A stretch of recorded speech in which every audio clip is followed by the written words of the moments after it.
Welcome to World Updates Hub. Subscribe and press the bell icon for more updates. The world watched as private jets landed in Shanghai carrying leaders representing nearly half the planet's population. China's Xi Jinping, Russia's Vladimir Putin, India's Narendra Modi, Iran's Ebrahim Raisi, and Turkey's Recep Tayyip Erdogan gathered. Not for confrontation but for a conversation. The air was thick with anticipation. This was no ordinary summit. Carefully choreographed handshakes and stoic smiles projected calculated unity. Modi and Xi, just months after a tense border standoff, exchanged a warm handshake. Putin and Xi stood shoulder to shoulder, signaling unbreakable solidarity. The inclusion of Iran and Turkey added intrigue as both have complex ties with the West. These nations, often sidelined or sanctioned, were here to forge their own path. The summit sent a clear message to Washington, Brussels, and London. This was a council of equals, not subordinates. Every speech and joint declaration was a piece of a larger puzzle, a world no longer dominated by a single pole of power. The West wasn't the main topic, but its shadow loomed large. Financial markets wavered and analysts scrambled to interpret the implications. Was this a new Cold War, or a declaration of strategic autonomy? The leaders insisted this was not an anti-Western bloc, but a pro-Asian one. In a world used to Western leadership, their self-determination was revolutionary. The Shanghai meeting was the result of years of quiet, sometimes tense diplomacy. India and China, longtime rivals, now sat at the same table, discussing shared futures. This gathering marked a deliberate pivot from a US-dominated world order.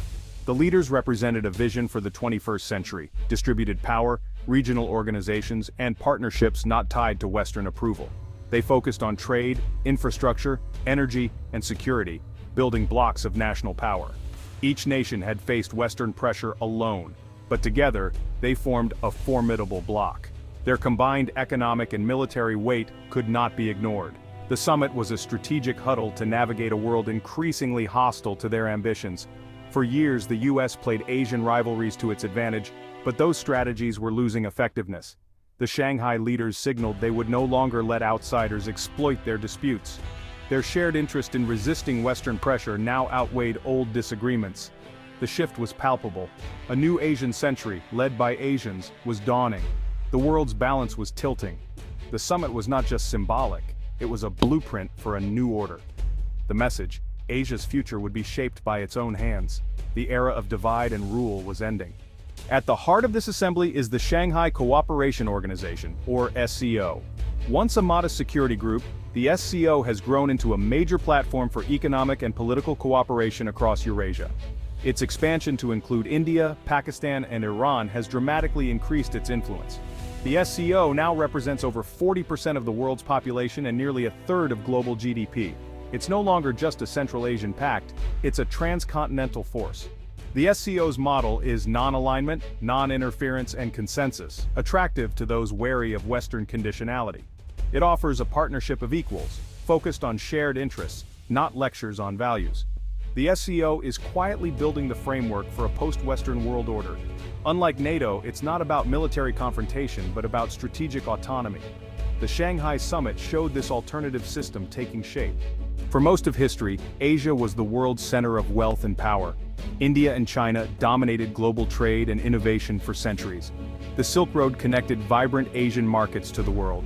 Western dominance began only in the 18th century, fueled by industrialization and colonialism.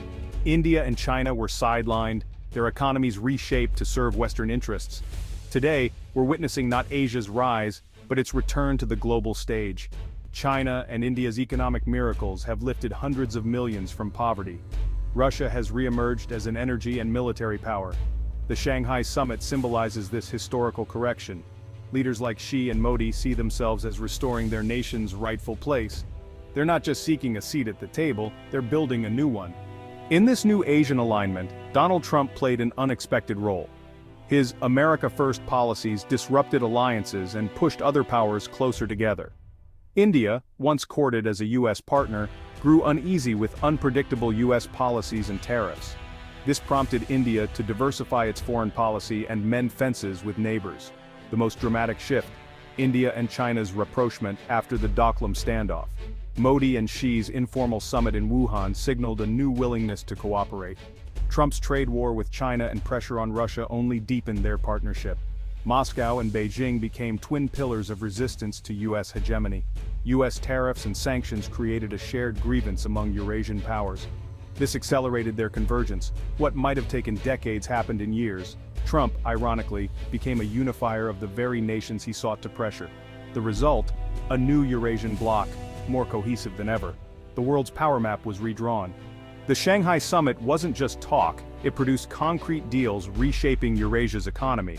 Russia, losing European gas markets, pivoted east with the power of Siberia pipeline to China. Plans for a second, even larger pipeline are underway, deepening Russian-Chinese interdependence. These countries are also reducing reliance on the US dollar, settling trade in local currencies. Russia now accepts yuan for energy. India and Russia use a rupee-ruble mechanism. These steps hint at a parallel financial system, insulated from US pressure. Ancient trade routes are reopening like the Nathu-La Pass between India and China. China's Belt and Road Initiative and India's own projects are knitting the region together. New economic links are creating mutual dependence, making outside pressure harder. The deals are strategic investments in a new order. Asia's economic future will be built by Asians with Asian capital and currencies. The message: the center of gravity is shifting east. The global landscape is now defined by competing alliances. On one side, Eurasian blocs like SCO and BRICS, focused on economic cooperation and non-interference. On the other, Western-led alliances and the Quad, US, Japan, Australia, and India, focused on security and countering China. SCO and BRICS aim to reform global institutions and create their own alternatives. The Quad conducts joint military exercises and coordinates strategy to contain China. India is unique, part of both SCO and the Quad, balancing security and economic interests. This reflects India's strategy of multi-alignment, refusing to choose sides. India values its partnerships with both the West and Eurasia. It insists on its right to work with all, making it a crucial swing state. The competition isn't zero-sum, it's about maximizing options. India's position is central to the new global power game. The world's alliances are more fluid than ever. Modi's foreign policy is defined by strategic ambiguity, maximizing India's options and autonomy. India won't be forced to choose between East and West. Its partnership with the Quad isn't unconditional. It won't become a pawn in a new Cold War. India continues to buy Russian oil and arms despite US pressure. Its democracy doesn't mean automatic alignment with the West. India sees itself as a leader of the global South, building broad coalitions on global issues. Multi-alignment challenges the idea of a world divided by ideology. India values US technology and investment but can't ignore its geography. China is its largest neighbor, Russia, a key supplier. Alienating either would be a blunder. By keeping options open, India becomes indispensable in the new order. Everyone needs to talk to India. The world's future may hinge on its balancing act. The Shanghai summit was a quiet declaration of independence from the West. These powers are building their own institutions, creating a world with multiple centers of influence. The message is autonomy, not aggression. They want to trade freely, pursue their own development, and escape external pressure. Strategic autonomy binds the SCO and BRICS together. India's participation shows this isn't just an axis of autocrats. The world isn't dividing into two camps, it's becoming more complex and multipolar. The summit was a glimpse into this new reality. Major powers are now confident enough to chart their own course. A new era has begun, one defined by dynamic, sometimes uncomfortable balance of power.